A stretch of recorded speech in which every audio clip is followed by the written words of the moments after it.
If you've ever had a fight with a family member, you know how intense those fights can be. The feeling of rage is so different than when you fight with a friend and you feel like you're never gonna talk to that person again. And then 2 hours later, you guys make up and act like everything is fine. Those are the kind of fights that my grandma and I used to have when we were growing up. One of the biggest fights that we've ever had was in the 6th grade. I had a boyfriend in 6th grade. That was my first boyfriend ever. He had asked me to meet at the movies. There was this mall called Valco Mall. Back then, if you're from the Bay Area, you know.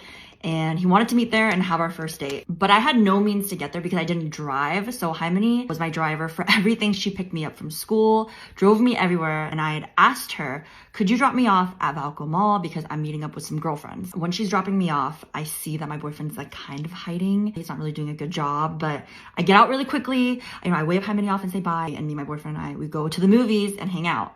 When Haimani came and picked me up, she was dead silent in the car and she didn't talk to me the entire day. And right as my dad came home, the first thing she said to him was, guess where Ellen was? She then looks at me, looks at my dad, and she says, Ellen was at the mall meeting a boy.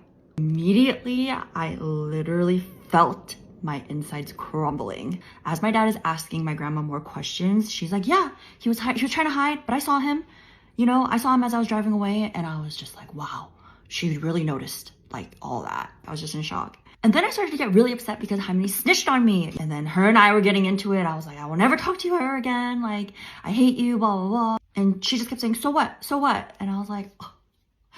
So I went into my room, I hid, I took a nap. And then I woke up and she had made me kimchi jjigae and it was waiting for me at the dinner table because I had refused to eat dinner earlier, but I feel like that was kind of her peace offering to me.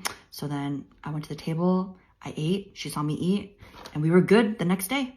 I think the saddest part about this story is that my middle school boyfriend had broken up with me 2 days after that date. So in a sense, Haimani was right. Love you, girl.